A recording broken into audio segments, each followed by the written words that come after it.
Kirikou Akili kuva muri Billman Boy akubwira ati NTIVYAKUNZE n'indirimbo no kubwira yuko iza gusohoka uno munsi nyene n'indirimbo no kubwira ko iza gusohokana amasanamu n'indirimbo abantu benshi biteganye igicika aho benshi bavuga ati mbega aza gusohora indirimbo imeze gute.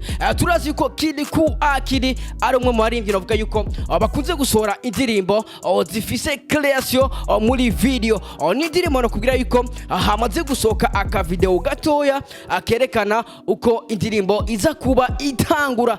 Yes, n'indirimbo no kubwira yuko yise NTIVYAKUNZE n'indirimbo abantu benshi bivanye na terme yayihaye cyangwa se title NTIVYAKUNZE abantu benshi bibaza ati mbega yoba ari beef, mbega abiza kuba bimeze gute, mbega kurande gwawe wibaza ko indirimbo aza kuba ari beef. Nimwe tuzi yuko Kirikou Akili hari post yigeze kwandika avuga ati ntagwa nkuru urimo ariko niyarekura ananje nzoca ndekura, mbega urekura nawe akarekura wibaza ko arinde. Yes, ni na Big Faria cyangwa se Mugani Desire no kubwira yuko yahoze abafasha muri rebel yiswe Bantu Boy hariya kwa Stain.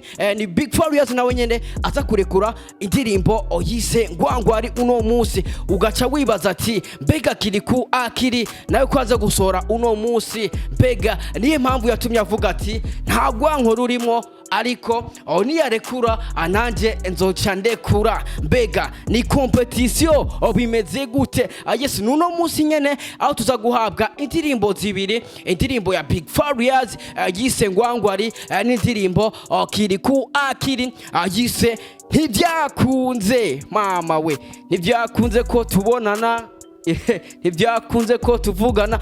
Yes, uraza kibaza ati mbega iyo ndirimbo iza kwakirwa gute n'abafana. Nimwe tuzi ko Kirikou Akili asanzwe akora indirimbo ziremereye, mbega yaza gusora uno munsi ku ruhande rwawe wibaza kwiza kuba imeze gute. Yes, ni Double J once again nawe nyene yamaze kwandika avuga ati Petit Young uno munsi ndazi yuko uza kubatwika. Hari ku munsi wejo aho Kirikou yandika ati ejo mu gatondo inshallah. Urumva yuko uno munsi nyene indirimbo iza gusesekara kuri YouTube channel ya Kirikou Akili. Ariko rero dusuye nyuma gatoya no kubwira yuko benshi rero biteze yuko iza kuba ari nka competition y'umwana na se. Mbega kurande gwawe uremeranya yuko Kirikou Akili ashobora gukora competition na Big Faria? Nimwe yatangaje yuko avuga ati niyarekura ananje nzoca ndekura.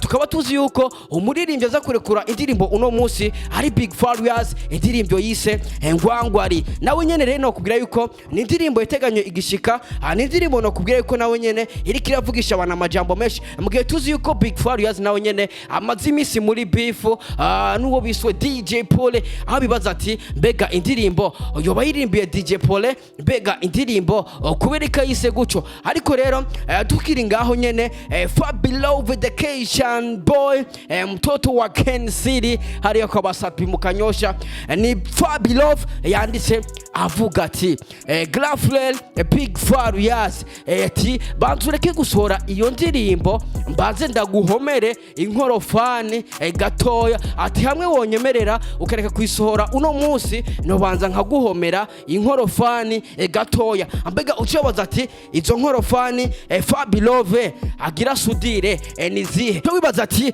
mbega ni Kirikou Akili yiswe inkorofani kugira ngo amusudire, mbega ni B-Face on the floor yaririmbye indirimbo avuga ati ntandero, ni mbega B-Face niwe hindutse inkorofani Fabilove agira sudire, mbega abimeze gute? Yes, industry igiye kuryoha, aho no kubwira yuko industry y'u Burundi igiye kuryoha abivanye n'amabifu ari karagaragara muri no industry. Mbega ndibaza nawe ukibaza mbega Fabilove nawe nabahe yise amakorofani agiye gusudira, mbega harimo DJ Pole, harimo B-Face on the floor, harimo Kirikou, biza kugenda gute? Abakozi ba Loy TV narakubwiye ati nitubabwiza ukuri show kuri Loy TV ntandi uzobona update news.